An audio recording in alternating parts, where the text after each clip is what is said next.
En manchette ce soir, fermeture d'une résidence privée pour aînés à La Sarre. La propriétaire lance un cri du cœur pour ses résidents. On a beau essayer fort, puis t'as beau calculer comme tu veux, mais la réalité te rattrape.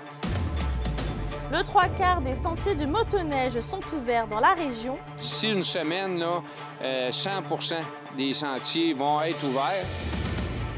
Et fermeture de discothèques, un impact certain sur l'attractivité à Rouyn-Noranda. Les discothèques, les bars, c'est des lieux de rencontre, socialiser. Donc là, c'est des endroits comme ça qu'on perd.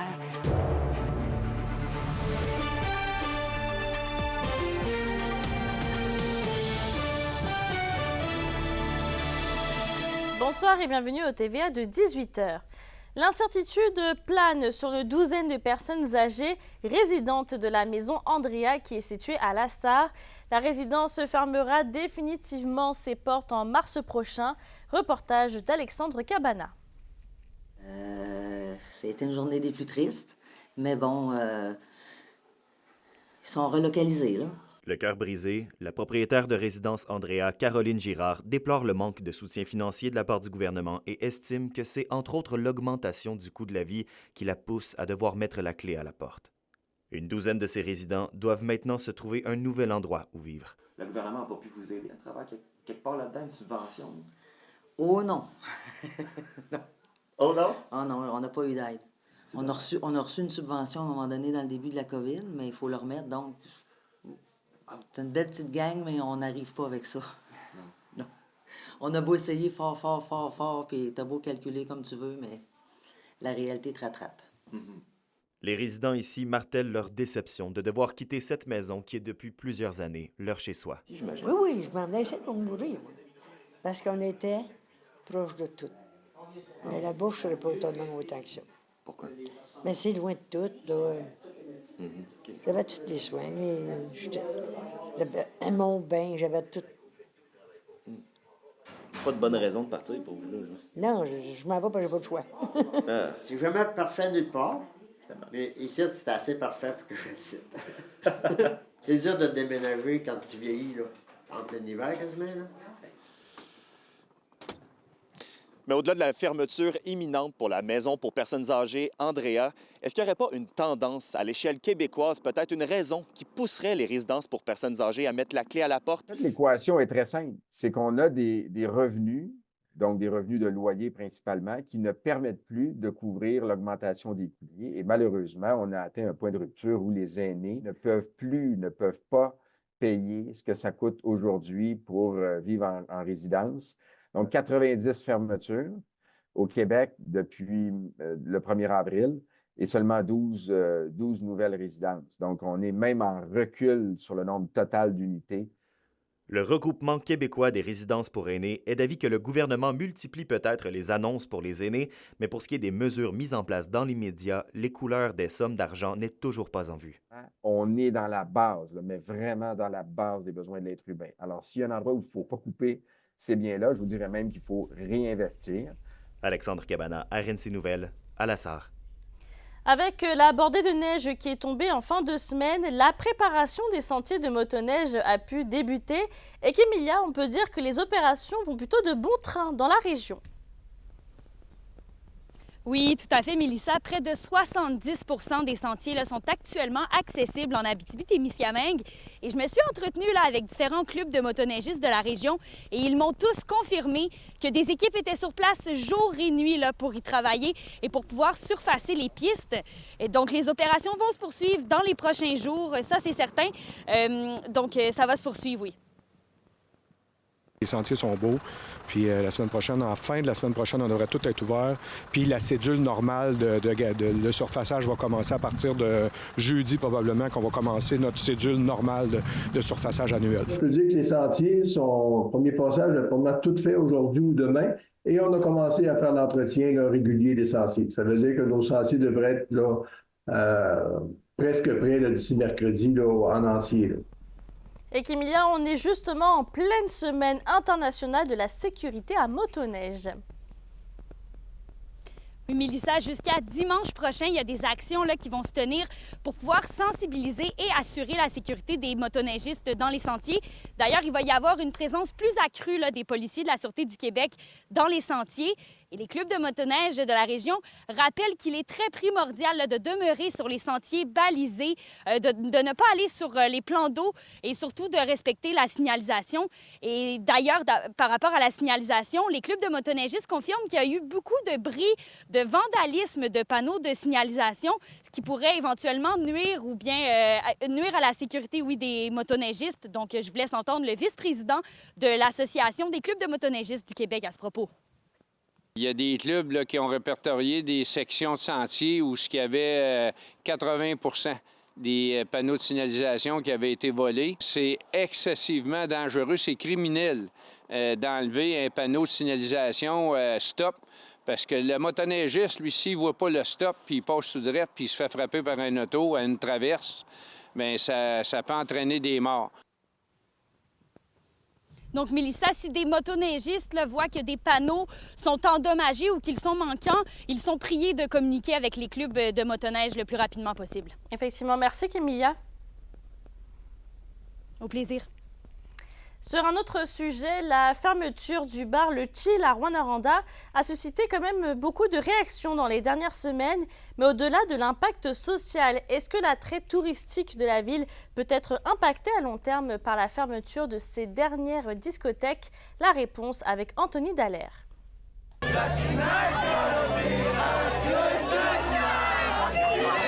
La musique nocturne des discothèques se fait de moins en moins entendre à Rouyn-Noranda. Moi, je pense qu'on doit sortir pour aller danser. Il y avait les soirées salsa, il y a plein de trucs. Tu sais, c'est qu'à un moment donné, tout le monde est comme « Ah, j'aime ça », mais si tu y vas une fois par 2 mois, bien, ça ne survivra pas. Depuis 2017, les bars O'Toole, Le Groove, l'Échappée Belle et récemment le Chill sont tombés au combat. Les bars Le Privilège et le Cabaret de la Dernière Chance sont les 2 derniers endroits où il est possible de danser. C'est sûr que quand on entend parler qu'il y a un endroit qui ferme, c'est une perte pour la communauté. Surtout les discothèques, les bars, c'est des lieux de rencontre, socialisés. Donc là, c'est des endroits comme ça qu'on perd. Puis aussi, pour les touristes, évidemment, où ils peuvent rencontrer les gens de la place qui peuvent s'amuser. Donc, c'est sûr que c'est une perte là, pour la communauté de Rouyn. Bien que le CLD Rouyn-Noranda ne possède pas de données précises de l'impact sur le tourisme relié à la fermeture des discothèques, l'organisme soutient qu'elles sont essentielles pour l'attraction d'un milieu. Premièrement, c'est important pour les citoyens. Le tourisme, oui, on le fait pour les visiteurs, mais c'est important d'avoir des attraits, d'avoir des endroits pour les gens de qualité. Il n'y a pas nécessairement une inquiétude, mais c'est sûr qu'on souhaite qu'il y ait quelqu'un qui reprenne le flambeau là, du bar Le Chill là, pour pouvoir continuer à desservir là, ces services-là ou cet attrait-là pour les gens. La situation préoccupe Thomas Deslauriers, le propriétaire du Cabaret de la Dernière Chance. Moi, je pense que c'est un début d'une genre de cascade. Pour lui, alcool et danse ne sont plus la paire parfaite pour attirer une clientèle viable, d'autant plus que, toujours selon ses dires, c'est toute l'industrie des débits de boissons qui est sur respirateur artificiel et vouée à disparaître dans les prochaines années si rien n'est fait. Est-ce que c'est mort? Non. Est-ce que ça va être la même façon de faire? C'est sûr que non. Il va falloir s'adapter. Je pense pas que la viabilité du bar Le Cabaret de la Dernière Chance est terminée. Pas du tout. Après, c'est à nous de trouver le moyen de ramener les gens puis de rendre ça rentable. Résigné à continuer d'offrir ses services, l'homme d'affaires et ses collègues de l'industrie sont en mode solution. L'élargissement des services est pour l'instant l'avenue privilégiée. Moi, je regarde à l'extérieur, des trucs comme le bowling, les arcades, les vieux jeux d'arcade recommencent. Il y a des soirées thématiques, ça fonctionne. Fait que c'est sûr que peut-être faire moins de journées, ouvrir des journées différentes, toujours avec de quoi différent. On travaille là-dessus, là, mais on n'a toujours pas lâché la serviette là, pour le moment. Anthony Dallaire, RNC Nouvelles, Rouyn-Noranda. Vos réponses à la question du jour TVA. Une présentation de la Clinique infirmière Nord-Ouest partout dans la région. Nous vous offrons des consultations rapides avec des infirmières et infirmières praticiennes spécialisées et un nouveau service de téléconsultation. Contactez-nous pour plus d'informations ou visitez notre site Web. Et à la question du jour, on vous demandait, êtes-vous satisfait de l'offre de bars et discothèques dans la région? Vous avez répondu non à 56%.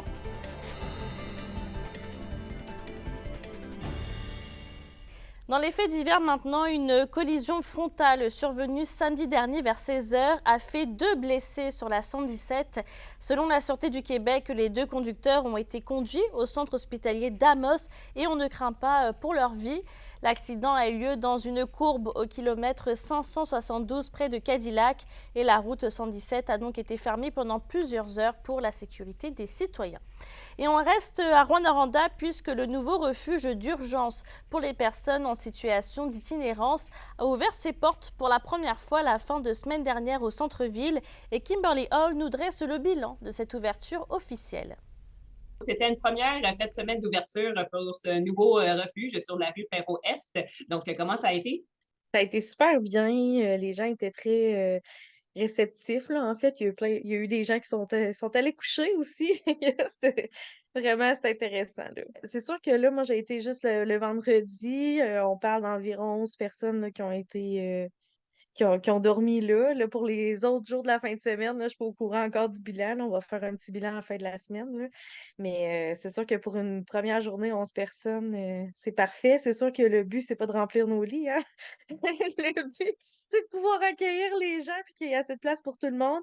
Mais quand même, c'est 11 personnes qui avaient des besoins puis qui sont venues, en fait. Fait que le message, c'est passé. Là. Oui, puis j'imagine que vous avez eu des commentaires de la part de ces 11 personnes. Ben oui, c'est certain que les gens y étaient heureux de voir un beau local. Ben pas neuf, là, mais tu sais, je veux dire, le matériel quand même, c'est ça, c'est des belles choses. Fait qu'ils sont contents.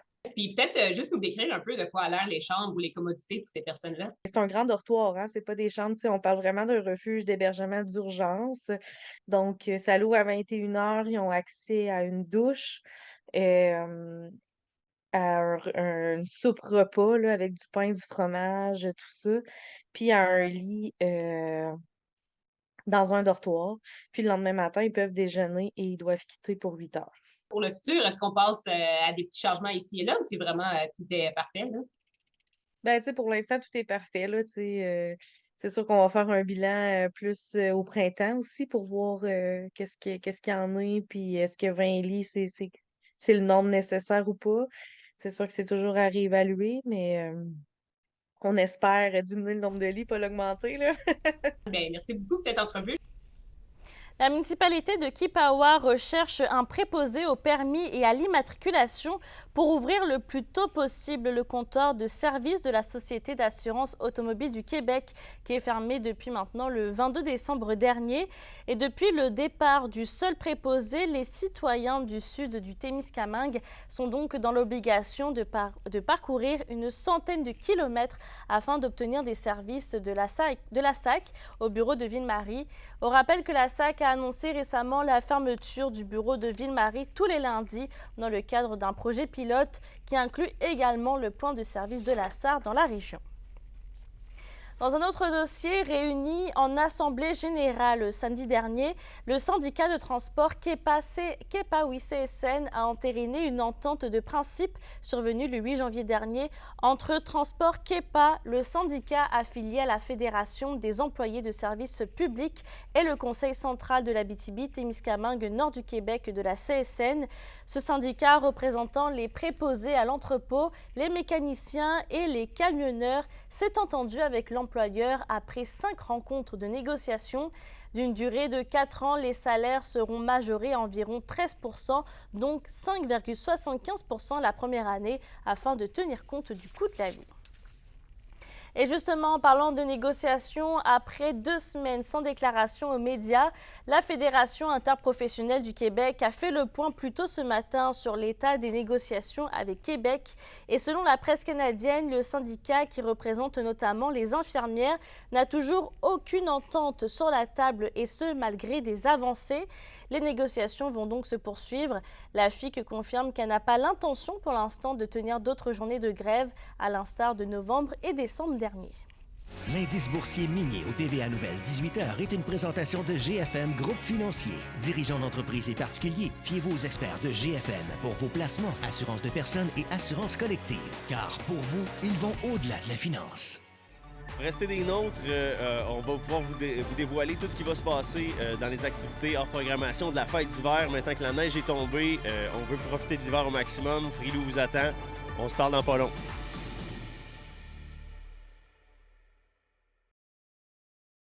Les SADC de l'Abitibi-Témiscamingue et du nord du Québec vous présentent la bonne nouvelle économique TVA.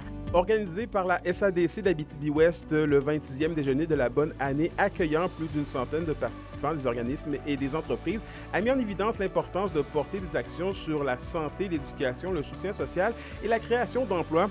L'engagement à la collaboration des participants confirme l'engagement au soutien de nombreux projets pour l'année 2024. Les SADC, partenaires de l'économie de la région.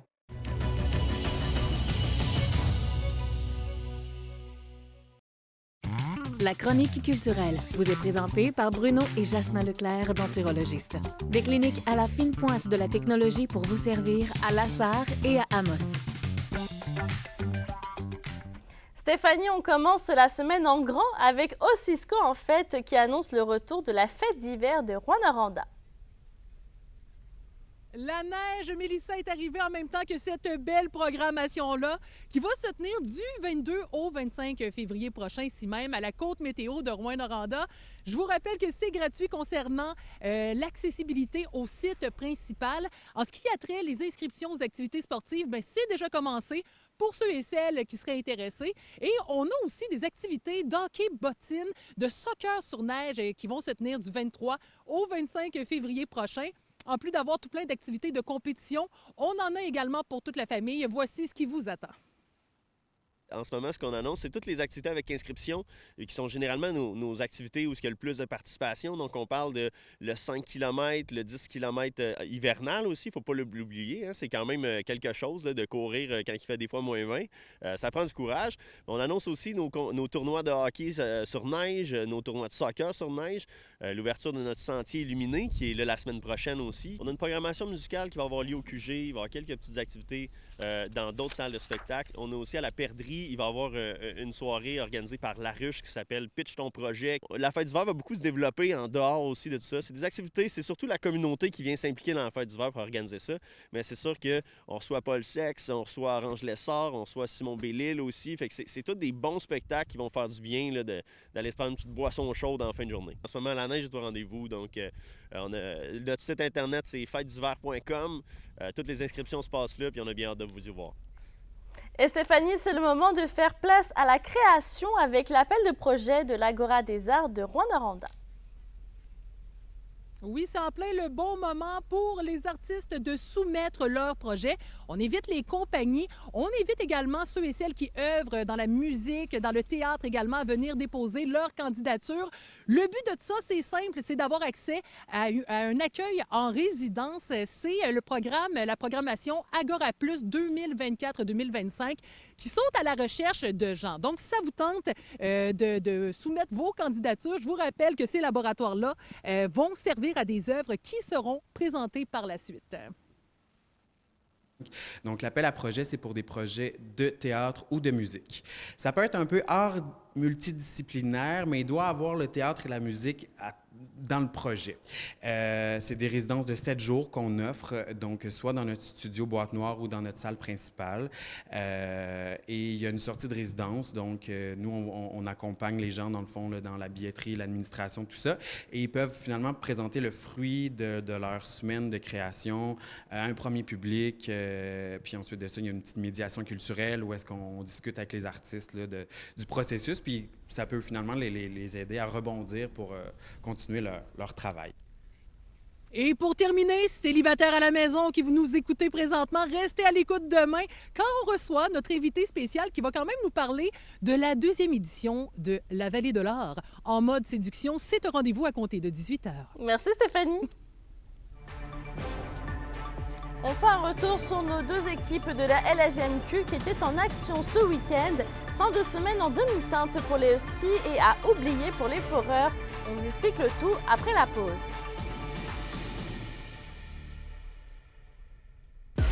Les sports vous sont présentés par Thibaut GM, votre concessionnaire de confiance à Rouyn-Noranda, là où qualité et choix se rencontrent. Les Huskies de Rouyn-Noranda ont passé bien près d'une fin de semaine parfaite. mais se sont inclinés 4-0 hier contre le Drakkar de Baie-Comeau. Il s'agissait d'un troisième match en autant de soir pour les hommes de Martin Dagenet qui avaient eux-mêmes battu le Drakkar 4-0 la veille. Il s'agissait d'un 6e blanchissage cette saison pour William Rousseau. Vendredi, la Meute a eu raison des Saguenayens de Chicoutimi par la marque de 5-4 dans un match qui a nécessité les tirs de barrage.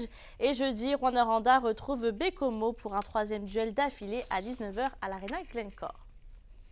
Pour ce qui est des Foreurs de Val-d'Or, eh bien, la fin de semaine a été plus difficile. Vendredi, le Vert et Or s'est incliné 4-1 contre les Olympiques de Gatineau dans un important match pour la course aux séries. Connor Massey a été l'unique marqueur pour Val-d'Or. Le lendemain, les Foreurs ont été dominés 6-0 par les Voltigeurs de Drummondville. Et ce vendredi, Val-d'Or entame un programme double contre le Drakkar de Baie-Comeau à 19h au centre Annico-Igor. Et on se tourne dans une autre discipline. Une équipe de curling abitibienne a gagné le tournoi senior femmes à Trois-Rivières hier. L'équipe Haynes l'a remporté 7-1 au 7e bout contre l'équipe Trudel de Trois-Rivières. La formation Trudel a trouvé une façon de battre la formation Haynes en ronde préliminaire, mais les Abitibiennes ont eu le dernier mot en gagnant la grande finale.